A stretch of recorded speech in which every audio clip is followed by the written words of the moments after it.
The Accidental Entrepreneur is brought to you through our affiliate relationships with the following sponsors.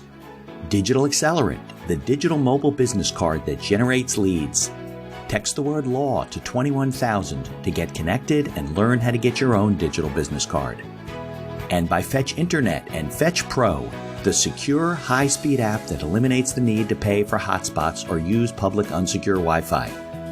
And Printify, the online, on-demand print shop for all your corporate merchandise.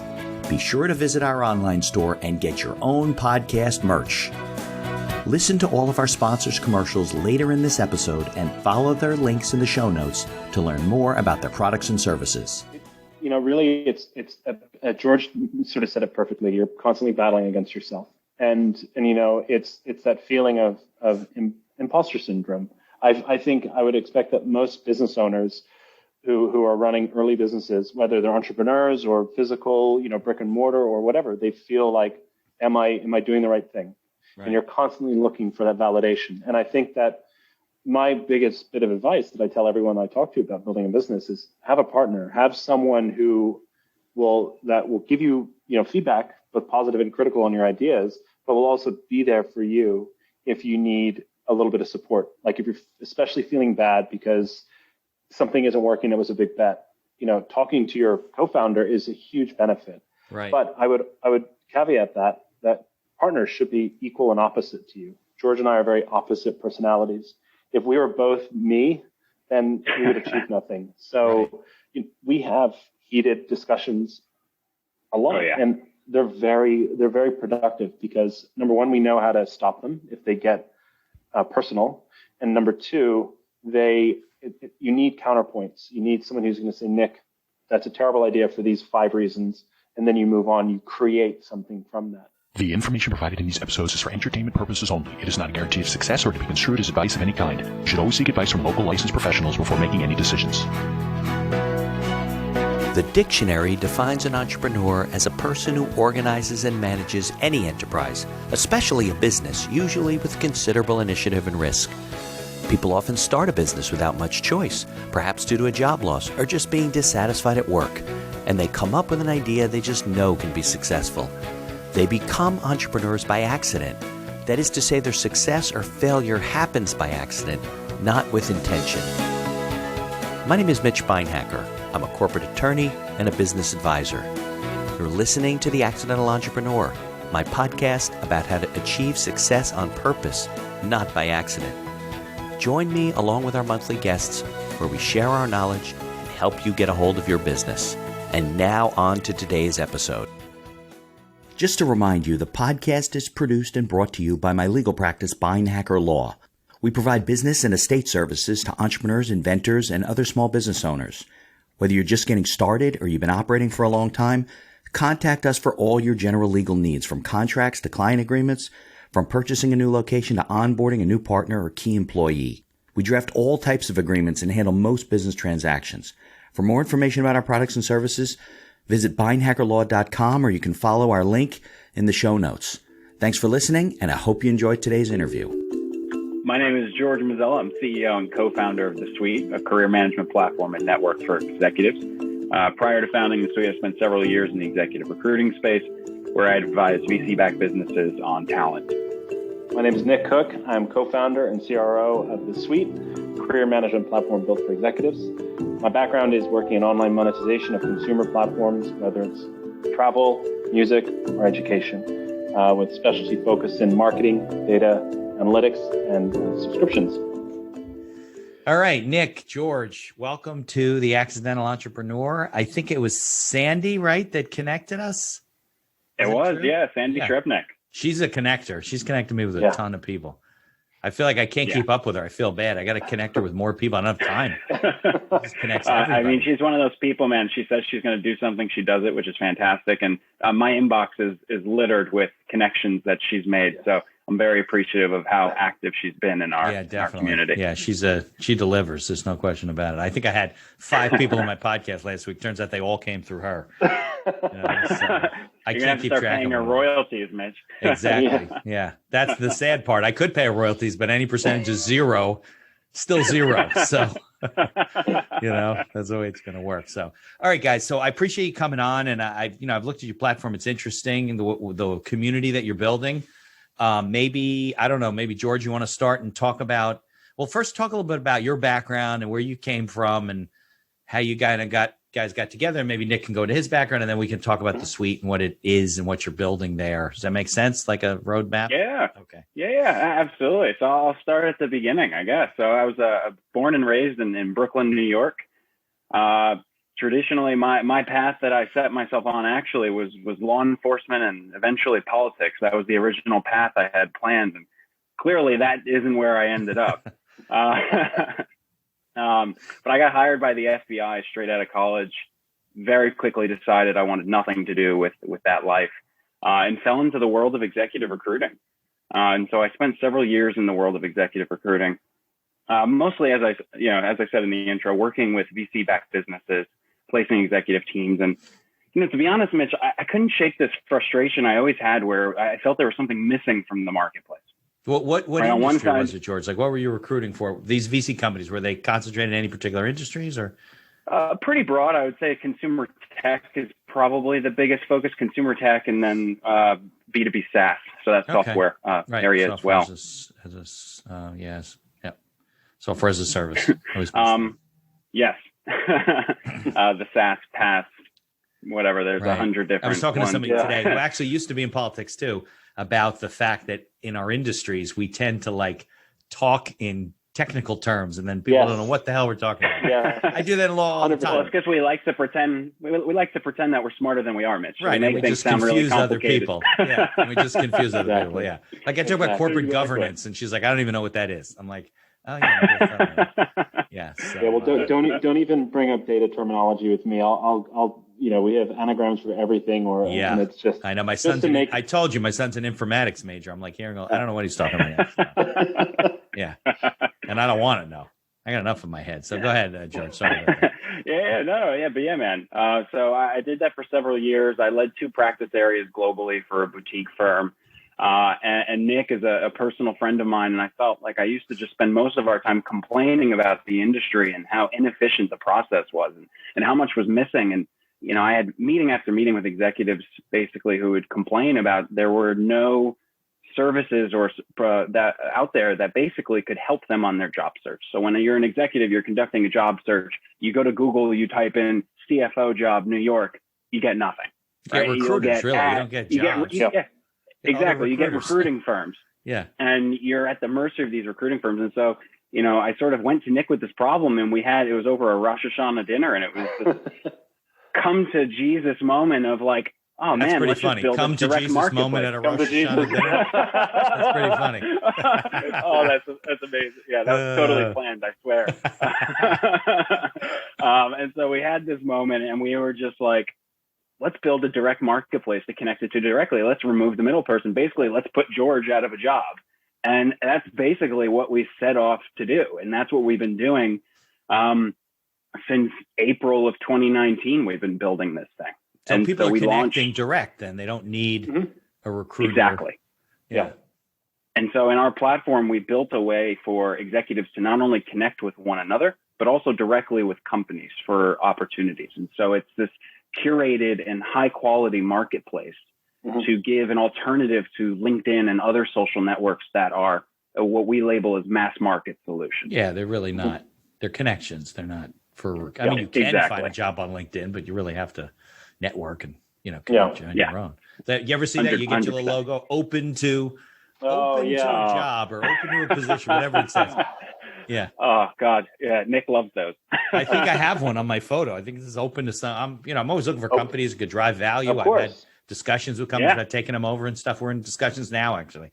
And I don't even know how the hell that got on my picture. I must have clicked on something or agreed to something. And they use like one setting that you probably decided on years ago, and they use that. And to be honest, we're very thankful because it's been amazing for our user acquisition to just target people who are looking for work. So, for LinkedIn, they've basically advertised to us who we want to invite to the network. So, we're thankful for it. So you're connecting with employers and big corporations, C-suite level, and you're connecting with the executives on the other side who may not even be looking for right now, right? You want them in when they think of it. Yeah. Yeah. In fact, what's the number, Nick? It's 50% of our members aren't even looking for a job right now. It. Yep, around about there. Right. But there are resources you guys are building that are valuable to them, right? So exactly. Okay. Well, Nick, let me hear about your background, because I know you come from more of the IT data tech side. Sadly, I wasn't recruited by the FBI when I left school. Right, but, exactly. Me too. But no, I was born in the U.S., but then I always say I moved to the U.K., but I didn't really have the choice. I was very young. I was 4, and my parents moved to the U.K. So I spent all of my life, most of my life, growing up in the U.K. No accent. Working in. No accent. I mean, I could put it on if you want, but right. That's a little. I mean, George doesn't sound like he's from Brooklyn, so yeah, exactly. No, we're kind of like you feather out the extremities of the dialect there. But so I grew up and was educated in the UK, went to university in Scotland, but worked at companies that always had a presence in America, and so it was always my goal to move to New York. I always wanted to live in New York. I worked in technology. I was inspired by my brother, worked at Google in the very early days, and I was inspired by him to want to work in the technology space. It's so interesting, so exciting. So I've worked at Kayak, where I was doing ad sales for, the flight aggregator. But flight aggregation is not exactly an inspiring or exciting thing to work in. So, right. An opportunity at Spotify came up, and I just loved working at Spotify. I worked in both ad sales, strategy operations, reporting and insights, compliance. And then I was able to move to premium. So to really learn deeply why users subscribe to SaaS platforms. And so I'd like to think that I've got a wide expertise in user monetization, both free and premium. Loved working there, but wanted to find something more.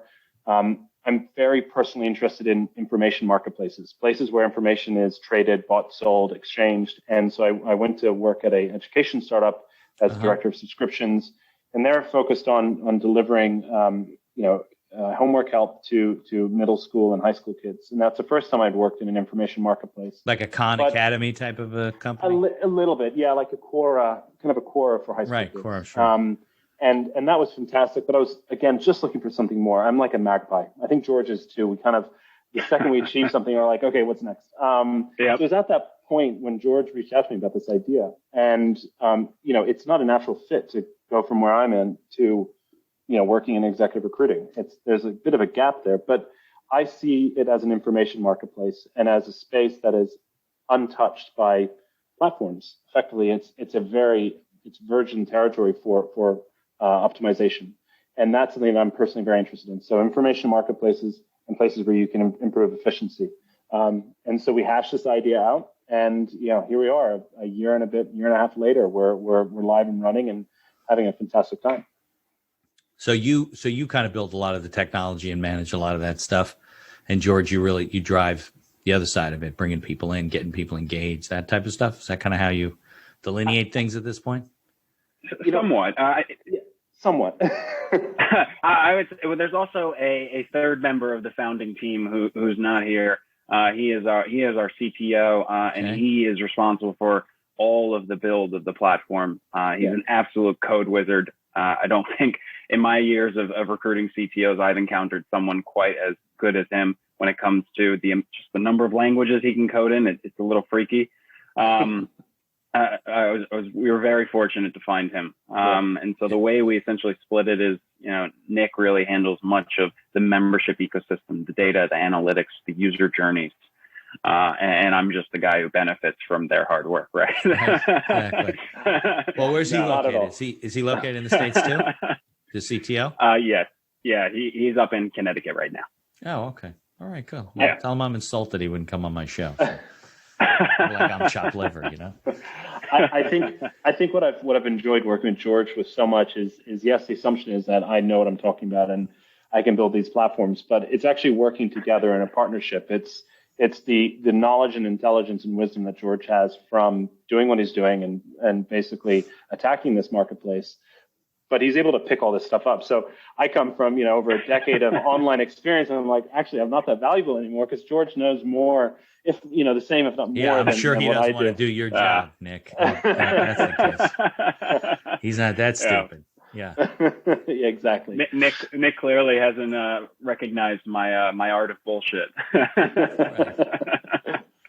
Totally. So, okay. So there's two things I really want to talk about today. One is you guys are entrepreneurs. You've started your own business. You're running the business, and how you are building that and connecting with people, and what advice you have for people that are starting basically it's a technology platform is what it really is. And also on the executive side, there's a lot of people out there, I'm sure right now, that are rethinking what their life's like working for one particular company, looking to potentially make a move in a difficult time, but is like, I'm miserable. I don't want to be there. I don't believe in these guys, whatever it is. And short of calling the few recruiters they knew when they got the job, they really have nowhere else to go. So maybe we can talk about both, but I'd like to talk first about, how you guys kind of put the business together and how you've been building the business and the challenges that you've faced. Because you obviously both have a different kind of view of it, right? You come from, Nick comes more of a technology side. You're coming from the recruiting side. So I'd like to hear from each of you guys what you think. Maybe you'll disagree. It'll make for a good podcast. Yeah. Let's see if we can get an argument going here. No, right, there you go. I doubt that. We just happen to be, we're very good friends in our personal lives. So we've always sort of just been a very similar but different person, which is probably why we work so well together. Yeah, no, that's. But I think in my experience, one thing I always bring up when I first thought about this is people romanticize the entrepreneur journey, right? They think it's something that's super easy. Yeah. And it is, it's like the Social Network movie where you get an idea, you build the platform, and boom, you're Facebook. And really what you're doing is you are 14 hours a day in front of a laptop by yourself, right? Right. You have co-founders, you are with them, you're in a room. Most of the time you're losing over and over and over again. And it's just about continuing to say, you know what, I'm going to keep going. And so, the best way to phrase it is it's like a war of attrition with yourself. When are you going to quit? Right. And I find that, I don't know, maybe it's my life or the way I've got here or what got me here, but I've always been someone who, you can punch me in the stomach 1,000 times, I'm going to keep walking forward. And so that's been a very valuable, at least for me in this journey, because to me, it's just about getting beat up every day and choosing to get back up. Yeah. But when it comes to this, it's a highly rewarding experience. And, when Nick and I first started this, we met in coffee shops, and it was sort of sneaking around outside work and sneaking him into the WeWork that I was in so we could work after work hours. Yeah, you want to keep your jobs. Nobody wants that's the thing, right? Keep the money coming in. Don't quit. Absolutely. We kept it as long as we could until, we had to dive into this full time. And it was just amazing where, then we built these, I like to say these awful drawings that I drew of what the product could be or what it could look like. And I know Nick wants to frame them one day and put them on the office walls, but, yes, it was just, we will. And then we had to find a CTO to build it, right? And it's like there are all these challenges. And so, one of the most common challenges you'll find when you look it up online is how do you find a technical co-founder, right? People talk about that all the time. And for us, it was, we didn't feel like spending $150,000 on the dev shop. For some people who have those deep pockets, sure. But for us, we're first-time entrepreneurs. And so it sort of came to that moment where we were frustrated by it. We didn't know what we were going to do. We almost quit. And I remember we went away on vacation and I was just like, you know what, man, like, what am I doing? Like, I spent how many years as a recruiter? I'm going to find our CTO. Like, I will hunt down and get a CTO. And I sent out hundreds of cold emails, hunting them down on LinkedIn. And it was ultimately, finally, someone answered. And it was a lot of luck, I think, goes into it. And well, you kind of proved your concept, though, because if there was a platform like the Suite, you would have found the guy. Exactly. I would have found him. Right. But we found the guy who, great background. We met with him. We took him out for drinks, and that sort of sealed the deal. Like a 3:30 finish of we're going to change the world to get there. And somebody got that. And that was it. That really got us to where we built this thing. And then, we ran face first into COVID-19 when we launched post beta, and the world You stopped. said like February, March, you launched, right? Yeah. Now, what was the initial concept? What was the basic concept? Like before you found your partner, the guy, what was the initial concept on the back of a napkin? Absolutely. So the initial concept was essentially a private job board that only executives could access, removing the 10,000 applications you get from a LinkedIn or another public site, which is companies' number one reasons why they don't use job boards for executive jobs. Right. So that's what we started with. And so you can imagine that for a company that's entire business is job listings, Right. COVID-19 was our Armageddon. Well, obviously, who the hell's going to get a job? Yeah. Although I heard stories, but they weren't until like June or July of people getting placed or anything like that. Exactly. And so, March came and Nick and I were like, oh my God, what are we going to do? And so, Nick came up with this fantastic idea of, this suite of products. And we started building. I mean, Nick, tell us about the product. Yeah, you can go into that. I'd like to hear about that. It's like one of the fundamentals of conversion funnels and is retaining users through a wide variety of broad depth of engagement. And so that's what my experience with the companies I've worked at, that's successful companies or successful subscription companies all build a wide set of products so that your need is met every time you come in because needs fluctuate over time. So, we were thinking so there's more reason for you to stay than to leave, right? So you come for something. Let's pretend like I don't know what the hell I'm talking about. So because I don't. So you come, we get you into the funnel for one thing, and we get you to stay with the three other things you didn't even know existed. So it's a standard practice, and we looked at, we were both speaking with our members and also talking with George about, what companies like where he used to work, what they offer, other products. We're like, well, we can build this stuff. If executives are constantly looking for compensation data. Well, we have that compensation data. We can build a way to access that compensation data. They're looking for meaning like what somebody at their level is making in other parts of the industry, that type of thing. Are they overcompensating, undercompensating? Exactly. Okay. And I think one of the journeys that we'd love to see being built is someone who comes from the public sphere wanting to go to a private enterprise. They have no idea what options are. They have no idea what equity they should get. They have no idea if these companies give bonuses, and we can provide that. So we are giving people the ability to, we're getting rid of the information asymmetry that executive recruiters live off. That, like any kind of private group, accountants, lawyers, they all create information asymmetry. And so we're trying to take that apart. And what we've seen since we've launched these new features is people come for one thing, stay for other things, and then they talk about the features they didn't know about with their friends and bring them in. And so it's a direction that I'm really happy we went down, and it's been very successful for member growth and activation and retention. So how are you, what's the funnel look like? How are you drawing them in?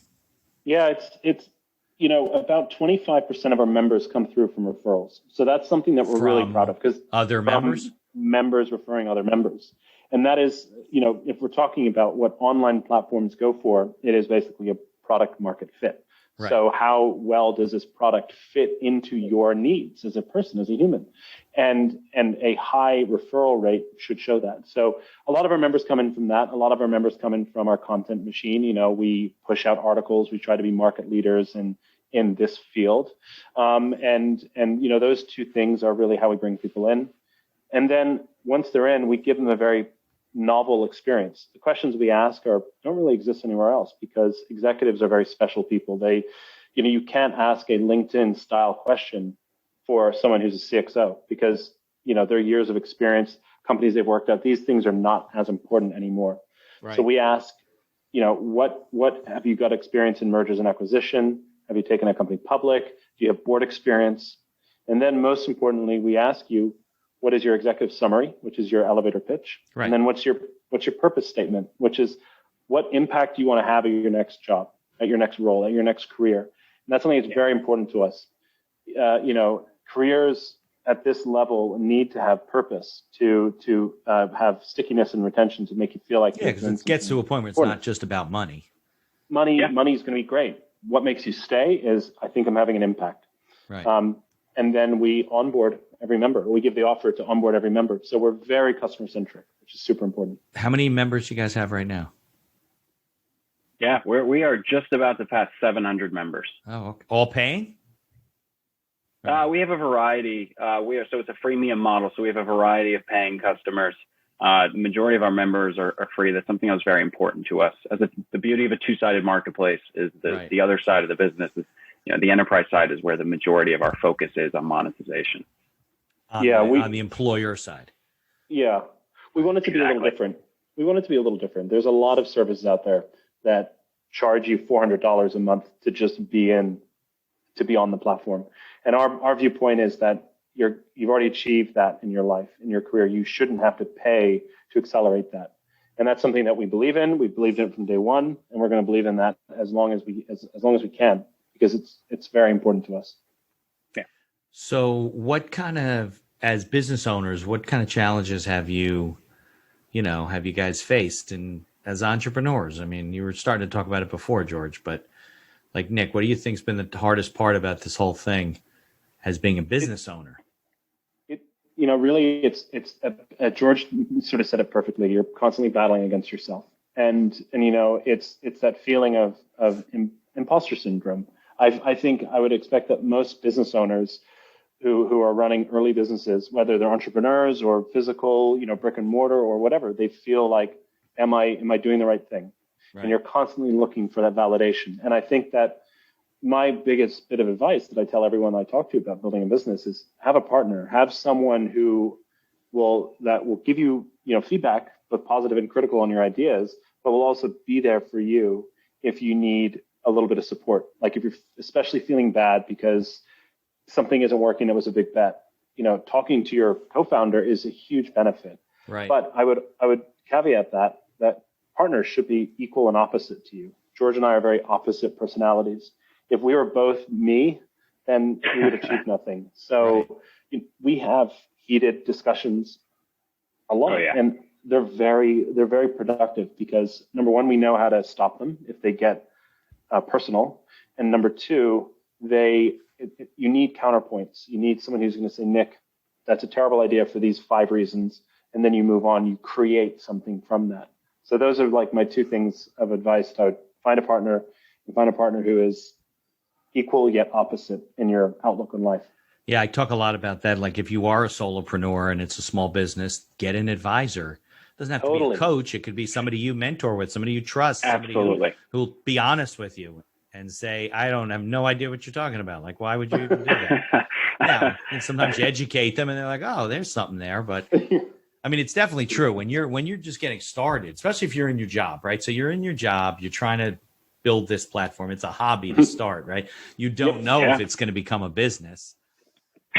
And not a lot of people get to the point where they leap, and sometimes I guess you got to the point where you had to, right? I mean, yeah, it's one of those things we could have stretched it forever, right? And I think a lot of people do that. And I've talked to people and Mitch, it's been years since they've had their idea and they still haven't left. And, I remember I was talking about this with Nick and it was sort of like we used to go back and forth, like, when do we want to leave? What do we want to do? Like, let's do this. And realize it was all of this arbitrary just belief of when is the right time. And ultimately it came down to, there's that old saying, if you want to take the island, first you have to burn your boats. And I knew until we made the choice to dive in full time, right, it would never actually take off. And so we did it. And I dove in full time in November of almost a year ago now. And I told Nick, and I remember, we're very competitive with each other. And so, Nick immediately said, oh man, you beat me to it. And he went in the next day and handed in his resignation. Why are you quitting? So George quit before me. I gotta go. So true. Now, is the business at this point cash flowing? I mean, you guys take a salary from the business, or you really can't do that yet? Here's a word from our sponsors. Uplift your marketing and reinforce your brand with a digital business card from Digital Accelerant. Use a text marketing combination to stand out in front of your competition. Digital business cards make you memorable and most of all help you bring in new business through its warm lead generator. Motion graphics, intro, outro, and inspirational videos can be added during setup. Text the word LAW to 21,000. That's LAW to 21000 to learn how to get your own digital business card. Suffering from slow internet speed? Worried about hackers? Fetch Pro gets the internet from your smartphone to your Windows and Mac computer without paying for a hotspot. Always get the fastest, most stable, and secure internet access on your computer with Fetch Pro. Follow their affiliate link on our website to learn more and get connected with Fetch.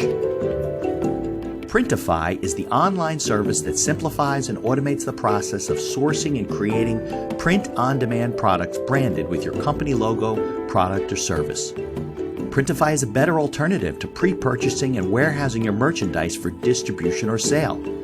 Follow their link from our website to learn how to set up your own online store. And be sure to visit our online store and get yourself some podcast merch. Follow the link in the show notes to learn more about all of our sponsors. And now back to our show. No, we're still not doing that. And to be honest, even if we could, I don't think we would. I think we have really big goals for this business. We have a vision for this business. And so everything we make, we reinvest into. Yeah, right. That's different. I mean, people say, well, we're not turning profits because we're reinvesting well, you are turning profits. You're just not taking those profits home.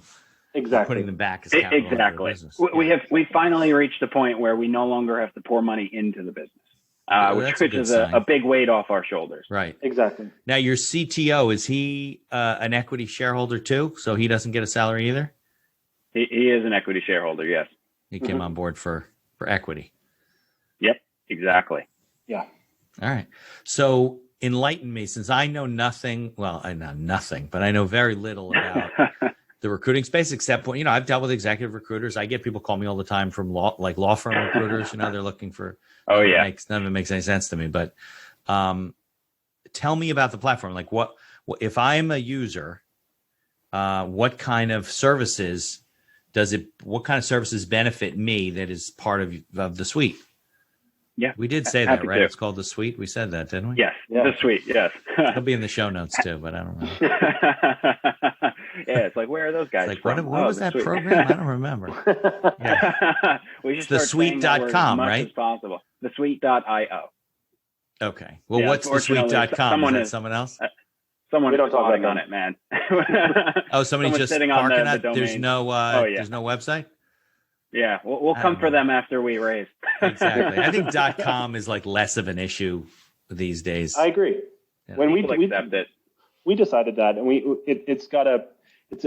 it shows a novel system or novel platform trying to solve an old problem. That's really the approach if we want to talk from a purely branding point of view. Yeah, I think IOs tend to be heavy technology platforms. That's what I've seen. Yeah. So, yep. Yeah. Okay. So go ahead. I'm sorry. Yeah, absolutely. So, I think I'll get to the point to talk about the platform, but I think first it's very important to understand the world of executive recruiting in general. So if I can spend a little bit of time on that. Sure. As you said, everyone's familiar with recruiters, right? You get the call, there's the opportunity waiting. It's also important to understand there are two types of recruiters, right? There are contingent recruiters and there are retained recruiters. And so I spent my career on the retained side, which is where you run into the Heidrick and Struggles, the Spencer Stewarts, the big behemoth public companies. They do retainer-based services, very similar to any attorney or law firm. So they don't get a commission on the placement of the person? So they do. So they get a retainer where they collect the fee up front. Contingent, the final portion of the fee is usually contingent upon the hire. So what they do is they break up the fee into three parts. They do the first part on sign off, second part on the shortlist, and the third part on the hire. But as a company to hire a retained search firm, you're on the hook for at least 66% of that fee. Right. And so when you look at the numbers behind an executive search process, executive search firms, they love to make you think that they have access to everyone in the world, which is not true. And so you go through a search, and let's say your market for an executive search which is highly niche, let's say it's 100 people, right? Okay. And that's being very generous of a market size. And so of that 100 people, the firm you hired works with 3 of your biggest competitors, which instantly knocks out 40 to 50 people out of that list because they can't touch them with non-compete. Right, of course. Right. So now your list is half the size. So then you have the 40 or 50 people who are left. What happens next? They call them, they talk to them. Maybe they catch them on a bad day. Maybe they don't want to relocate. And so you get all of these rejection reasons that makes this list trickle down to the point where you probably only have about 10 to 12 people that the search firm actually interviews in a process. And so after you get through those 12 people, then they deliver a short list of 4 to 6. Right. So you're under the assumption that out of 100 people in the market, 4 to 6 are the perfect people. They are the best in the market on the opinion of a search firm who doesn't work for your business. And so you sort of have to ask yourself, for $150,000 for 5 people, you hope those are the best people in the market because you paid $30,000 per interview. Well, they're probably not. You already know that 40 to 50% of them are knocked out because of their relationships with other companies. You didn't even get a chance to talk to those. Exactly. But the problem is no one talks about this. Obviously, recruiters don't talk about it. No, well, and companies don't want to. Yeah, the recruiting company doesn't want to knock out, what they can do. Of course. And so, for us, and sort of tying this back to your question, Mitch, is, for us, it was all about fixing that problem, right? And the way to fix that is to not put a middle person, remove the middle person and let the person connect with the company. Let companies connect directly with the candidates looking for these jobs. And so by doing that, we open up the marketplace and we allow the company to sit in the driver's seat of their own search. And so if you look at it from the perspective of a company, you create your account, you list a job, and that day you're going to start getting applications, right? Executives in our network are going to see your job and they're going to be able to apply to it or refer someone from their network to that job. And so we're not only limited to the size of our network, we're limited to the size of the network of our network, right? And it's all about creating this network effect of reach. Right. Well, you have to, because normally executive recruiting or headhunting, you're looking for people that aren't on the market. Exactly. 100%. And so, these people, they're not on LinkedIn. They don't answer LinkedIn. They get harassed on LinkedIn, so they don't use it. And so, we are opening up that market and we are giving companies access to that higher level of talent. But in doing so, we're also protecting that talent because everything we built was for the job seeker, right? We didn't build this for companies. Mm-hmm. We built it to protect the job seekers through the process and to give job seekers the tools and support they needed to not only advance their careers, but to grow their networks, because networking is a very important part of career growth. So that's a big part of, if you're not in the marketplace for a job, you can go on the suite to meet other executives and to network with other people in other industries. Yeah. Exactly. So we have a feature built around networking. It's called Rolodex. And so Rolodex is essentially a networking CRM. And what I mean by that is, we took the traditional contact list that you would have on an online platform and we redesigned it from the ground up. Right. And we built in layers of customization to allow you to essentially curate your network and to organize it based on your needs. And so that's something that, again, goes back to that original pillar of it's all about simplicity of the career management process. Well, I'm sure a lot of people listening don't know what the word Rolodex means. So, well, we're wondering people. That. I think surprisingly, it's not. I was expecting the same thing too. But when we talk about it with especially our more junior members of the platform, everyone still gets it. They do. I think it's a fantastic name because that's it's probably exactly trademarked. I don't know if the company's still in business. Yeah, well, who knows? We did check it with our attorneys, so we did get the pass on it. Yeah, that's good. As long as you're good. Yeah. But as long as we don't start selling paper that rotates, I think we're okay there. Yeah, right, exactly. Well, yeah, I don't know. Is Rolodex still in business? Can you get a Rolodex? Maybe it's electronic version now. Maybe on eBay. Yeah. I knew these guys. They were big. There was a CPA firm. They later merged. They all merged. But these guys were marketing like nutcases. I mean, they market. And this one guy had like 4 of these enormous wheels, Rolodex wheels, to the side of his desk. I mean, there must have been a couple thousand cards in each wheel. Wow. And that's crazy. I don't know how you mine that data, but he had it.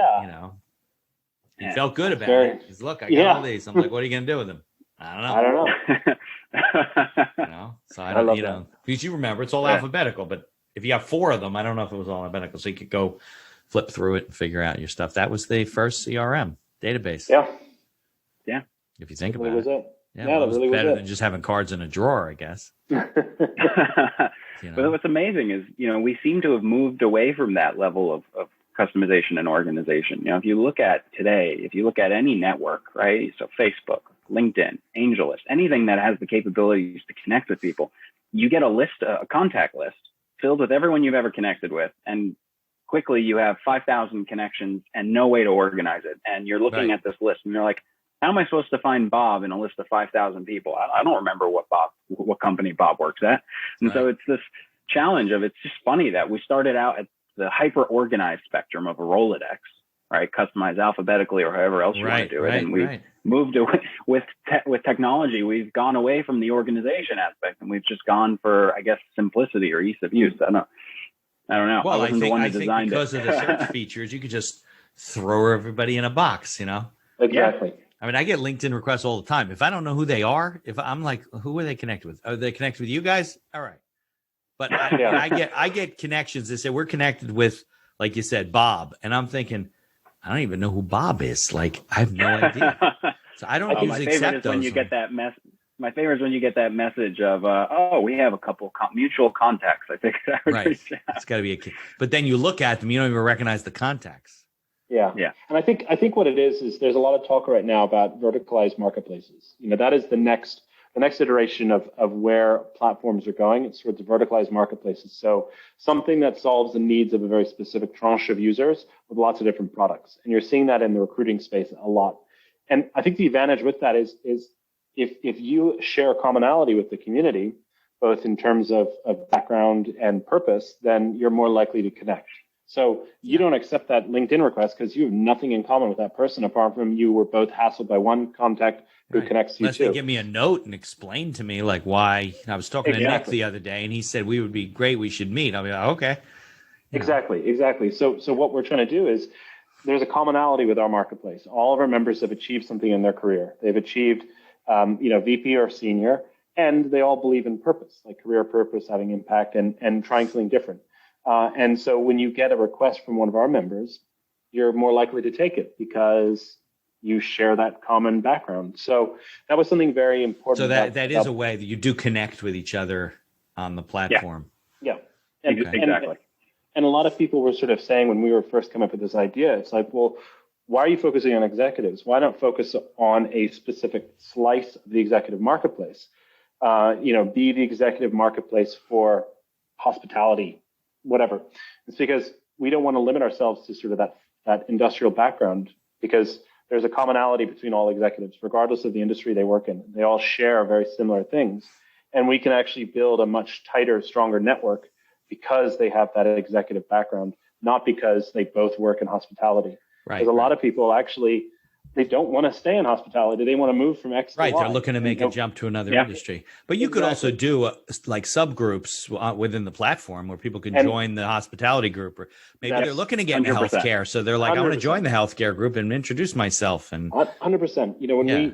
When we onboard every member, most of them say, I don't want to do the thing I've been doing for X years. I want to take my function and I want to do it somewhere else. And it's like, okay, well, we can help you find the roles, connect you with our concierge team, our career coach experts, and our kind of, journey experts. And we can also connect you with other executives that have done that path, and you can learn from them. So we like to offer 3 different outlets for you to achieve your career goals, whether it's roles, coaching team, or other executives within our network. Now, if we did not have a pandemic going on, would you guys be doing like regional events at this point, or in-person stuff? Yeah, definitely. We had originally planned. I think Nick and I both agree. I don't know if it would be conferences or the mass events you see. I think that's very popular with some people. I think what we always favored, especially with our network, was more intimate dinners. Mm-hmm. Very tight niche mastermind groups of 8 to 12 executives with a particular problem in mind or a particular background. That was what we want to do. We have full plans to do that once the world returns to normal. Not really interested in doing it online, potentially, but I feel that it's an experience that we want to do right, and so we're waiting till the world returns a little more to normal. I mean, one of the advantages of online, and I think you probably should include that going forward, is that you can get people around the country that can connect where they can't locally. If they're in Washington State, they may have a dinner in Seattle, but if they want to connect and they're willing to relocate, connect around. So it's probably both at some point, Are your members spread throughout the country pretty evenly? Or are they concentrated in certain areas? Or Yeah, I would say if you were to look at a heat map, you'd see definitely a focus on major cities, metropolitan areas, really, but that's just a product of where companies happen to be located. Right, of course. But we have members across, what is it, Nick, 32, 33 states already? Yeah, pretty much the majority. Yeah, it's it's something that as you go away from the cities, the funnel gets a little bit more complex. How do you acquire members who are on sites and that you aren't on? And that's really, as we start to scale the company, that's really what we want to start doing, is connecting people who are, say, not based in one of the major cities, right, to a young company that's looking for someone who's got that exact expertise. Is again another story that we want to develop. If we have a young startup that wants to speak to an expert in something quite niche, how do you find that person? And that's the kind of story we want to develop. They're looking for advisors in this background and experience. Well, we have that person for you. right. So, we're looking to scale that growth and not just focus on the cities. I think a lot of, the competition out there focuses on the cities and focuses on just, one type of person, one vertical. We want to be as open as possible. Yeah, well, that's the traditional way. I mean, in the virtual world, Yep. things are different now. There's Exactly. going to be people looking for talent all over the place. Exactly. 100%. That's why I asked if your CTO was in the United States. It doesn't have to be. You can work from Australia. I mean, you got to deal with time differences, but beyond that, you can work together. That's about it. No. Absolutely. And especially with this new work from home is most likely permanent for a lot of businesses. And, originally Nick and I had this fantasy of the office life and living at the office practically. It'll look like WeWorks, right? This beautiful open space, and all these huddle rooms, and everybody's going to be exposed. And now we all get coronavirus, so you can't do that anymore. Yeah, no, it's exactly. Crazy. Yeah, I have a guy I just interviewed who runs a company, a training coaching company in Texas, and they decided to go virtual. So he and his wife moving to Denver. They always want to live there. That's it. They don't need to be in Austin anymore. That's it. Yeah, I definitely tempting. Yeah, I think the flexible, I don't think the future of work will be all home or all at work. I think it's going to be flexibility, which, we're very excited about, because there's so much intelligence that is basically looking for, like when I say intelligence, I mean people that are looking for flexibility. They might have retired, or they might be on the verge of retiring, or they, they might be having to take less hours because of a family and kids. And we can offer those people opportunities to connect with companies that are looking for exactly that. Yeah. So we're very excited. It's very sad it had to come through a deadly pandemic, but we're very excited that shift is slowly happening. And we embrace flexible work as much as possible, both in our company and with our members. I think you're going to see the next generation of millennials and whatever not expecting to go to work every day. I mean, 100%. I don't think there's anybody that said, I want to work from home 100%. And nobody said, I want to go back to work 100%. So you make yourself crazy if you never get out of the house. But right now, nobody wants to go on the train anyway. And totally, but it's funny because I think work has become a bigger part of our life now. Yeah, totally agree. You don't have that downtime of traveling home and kind of decompressing. Yep. Or getting geared up on your way to work, walking to the train quietly. It's like a mode switch that doesn't happen anymore. Correct. There's no switch. There's no separation. Your office is your bedroom or your living room. 10 minutes, wherever you can be up, washed up, and on a Zoom call. Yeah. That's it. And really the only challenge is finding a space where your neighbor, your colleague at work isn't your wife, husband, partner who's totally sick of dealing with you because you can't have those water cooler moments anymore. Right, exactly. Well, I mean, I have a co-working space here because I don't really have an office at home. I could reconfigure some things, but I haven't decided not to do it. It's 6 minutes from my house. So people could do that. They go to the city 2 days a week and then the co-working space 3 days a week. And, you're fine. Yeah. I mean, kind of trapped in this room, but, you got to put on my mask to leave. That is frustrating. Yeah. But I think George and I have spoken a lot about this. It's that modality. You're changing from home to work modality, and it's really the commute. So maybe I should just walk around the block before my 9 a.m. It's probably not a bad idea. I mean, if you think about it, what did we gain back? A couple of hours a day? Because of travel. Some people had more than that, That is very true. That's huge, Yeah. I mean, if I used to have these 8 o'clock meetings, I would have to get up, leave my house before 7. And Now you just zoom in. It's like, what are we getting to? I don't think I'll ever do another networking meeting in person. What do I got to drive 40 minutes to have a cup of coffee with somebody? I agree. An hour and a half each of your days. Yeah. I agree. Yeah. This is not, I mean, clients, I understand. I'm looking at a company right now with a bunch of guys to maybe take over and run the company, guys older ones. We had to go there. We had to see the company. It's a distribution warehouse, and they got all kinds of protocols and whatever. But, we were like, how are we going to do this? Oh, no, they want you to come in. They had to wear a mask the whole time, whatever. I know I know it sounds weird to say it. I miss business travel. I miss getting on a plane, and I miss meet up with your colleagues. And I think the one thing that we have noticed is creativity. So when we're together in one room, all of us together, when we're meeting with our we have a huge network of people that are helping us come up with ideas and review ideas. Just being around a whiteboard is so great for creativity. So I know that's one thing that George and we're trying to deal with, and we are much more creative people when we're together in the same place. So I think we'll probably adopt a hub mentality. We have to meet every so often so that we have the bind between the employees and the team, but also those creative moments, and also times to just blow off steam and go out for dinner and enjoy working together. That's the things I'm most worried about and miss the most in this kind of new working environment. So where do you guys see things going, with the pandemic and executives in certain industries? Do you guys see any trends or company, industries that are hiring more, industries that are hiring less?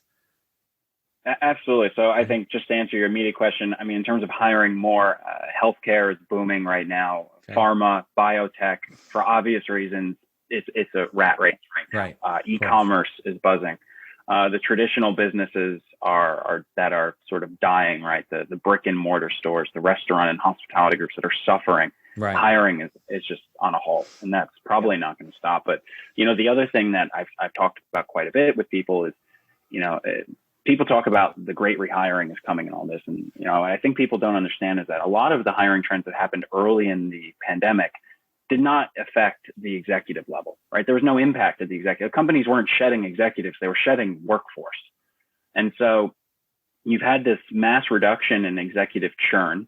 Right, the rate in which employees leave companies. Right. And so what happens is executives are not getting let go or not being downsized out. And so they're also not leaving their job because they're terrified of the job market. And so they're sort of just saying, you know what, I'll stick around until 2021. Yeah, exactly. Exactly. And so, what's going to happen and what companies are going to find is that executives who are unhappy, eventually they're going to say, you know what, this isn't changing and I need a new job. So I don't care. Yeah. And so, right. In our opinion, I mean, there's going to be a massive correction in the executive space. Totally. So, that's why our big focus has been growing membership as big as possible. Because when that moment does happen, when companies do find themselves where all of a sudden they've lost their CTO, we are in a unique position to be able to service that quickly and efficiently. And so that's sort of the big bet that we're banking on, because no one's really paying attention to this market. Right. Yeah. Well, and it depends on what the flow is, right? If there's more going out than coming in. I think that the other exciting thing that's happening right now is this pandemic moment is making companies address their future, their long-term future, especially established companies. So we're seeing a lot of companies needing to diversify their talent pool to build products that appeal to the changing audiences, but also that appeal to the change in just how humans want to interact with the goods and services. So, we're seeing financial institutions that are looking to have more fintech experience because they need to diversify their portfolio. So, that's another journey that we're very excited about assisting. And we're seeing that happen a lot. So those are two big trends that we're tracking, and we're excited to be supporting that opportunity for both companies and our members. Yeah. So maybe when companies are branding themselves for their customers, they have to start branding themselves for their employees to attract the kind of people that want to go, right? That want to go into their environment, that are looking for, if I'm an executive and I have a lot of experience and I don't necessarily need the largest, compensation package, I may look for something that says, you can work from home 3 days a week and we'll equip your house and, Exactly. Type of stuff. So yeah, absolutely. The nap pods and the ping pong tables and the kombucha on tap has morphed into work from home flexibility. Right. That is the latest buzzword. Nobody wants to share employee kombucha work and a life. ping pong table anymore. Exactly. The reality is, like, I'd rather not have, to have to try and find daycare when I can be at home, or my partner can be at home, and the trade-off of like one less kombucha glass on tap versus actually not having to find daycare or someone to take care of my kids. That's a huge advantage for I don't want to go as big as that, but for a society. So it's a really exciting time to be involved in this space. It's weird because I'm getting a little bit off the topic, but from an economic standpoint, it's good and it's bad, right? If you're in the economy that services all those people through daycare and dry cleaning and all that stuff, you're gonna have problems. I mean, I go to my dry cleaner, the place is half empty. Nobody's wearing, I don't wear suits anymore. I wear these pants more than once. What am I doing? So we're bringing some shirts. So my dry cleaning bills definitely dropped in half. Yeah. And during the height of it, was nothing. I mean, I wasn't wearing, it was springtime. I'm wearing polo shirts. I don't take those to the dry cleaner. So yeah. That's a great point. Then there's, so we save even gas, right? So the gas companies are making less money. I have a client who's in the automotive, body shop types of people driving less. So there's less accidents. Mm-hmm. Yeah, it's true. And that's what happens. It's definitely a Kodak moment of, everyone's digitizing, but we're going to stay on the film point of view. So it's these companies need to diversify, because there is a correction. Kodak. Look what happened. Now there was a point when they were going to be doing cryptocurrency mining, and then they're going to be doing weird. Are they still in business? But not in the film business. Yeah, then I think they were doing something. They were supposed to be building ventilators for the government. I don't know what they're doing. And Polaroid, what the hell? Yeah, I think you could still get like a little Polaroid the kids play around with them or something. Yeah, you can. Yeah. They're like the size of a basketball. Exactly. I actually bought a Polaroid camera. We bought one off eBay, an old one, and they still take cool photos. Can you get still get the film? You could still get the film, but there's only a couple places like B&W in Manhattan can provide the film. It's refrigerated, all that stuff. It just has that effect that you can't replicate with an Instagram filter. It's just so cool. There'll be that, but that's not a huge business. So it's weird to see the shift, but I guess you also see executives that'll shift to industries that are, e-commerce, warehousing, logistics. That's it. 100%. There's a strong desire for people to change industries, and yet there's so little information out there to help people change industries, and people don't know how to do it. Right. So some people, they're completely unaware that they can change industries. They're like, well, I've been in banking for 25 years. What else am I going to do? No one else is going to hire me. And they're dead wrong. Yeah. And there is such a massive demand for people from other industries. And, back in my recruiting days, we used to do this all the time. I mean, we would take people from banking and we would put them into telco companies, or we put them into retail, right? And you look at the reasons why, and it's because on paper, they sound very different. But when you think about it, just at the very basic level, a retail bank and a retail store, there are massive distribution networks of products and customer foot traffic to account for, right? And it's like the skill sets, depending on your function, there's a lot of overlay there. And so it's about educating people. And I would say the majority of our experts, when they're talking to members about career help, is about teaching them that you can change industries. This is how you do it. This is how you phrase your story to translate over. And now with COVID and this realization that some industries are dying or are decimated to who knows when they're going to recover, it's very important to get that information out there that people are aware, because if you have been impacted and you have been laid off, you need a plan. You need help, right? You need people looking out for you to get out of this, because that's the only way it's going to happen. Right. Yeah. Well, I think maybe I'm wrong. I would think before you made that comment that, like, if you want to switch into healthcare, it'd be hard. They'd be looking for people with healthcare background. Healthcare is a technical business. There's a lot of regulation. Yeah. I mean, again, it depends on your function. Yeah. Right. So if you are a general counsel, and it becomes very difficult, right? Because there are so many nuances to the law. Right. Exactly. But if you are a CTO whose specialty is infrastructure transformation, it doesn't matter if your company sells teddy bears or alcohol and tobacco. The technology is the technology that keeps these machines running, right? Exactly. So those skill sets become very transferable. On the super nuanced ones, I mean, 100%. It's very hard to reinvent yourself if you've spent your entire career as a patent attorney, and all of a sudden you want to shift into because you don't have the experience. Law. Right, exactly. Exactly. A lot of the general counsel positions are very specialized. They need a privacy attorney. They need a employment law attorney, healthcare, a lot of this stuff. Because if it's just general, you'd probably keep them out of house. Exactly. Not pay the money. Exactly. Right. Cross-border stuff. It's crazy stuff sometimes. But all right. Well, I appreciate you guys coming on and sharing your thoughts. We'll put links in the show notes to the suite.io. And if people want to interact with you, right, they can find you on LinkedIn. And actually, that's how we were connected, through Sandy on LinkedIn. That's it. Yeah.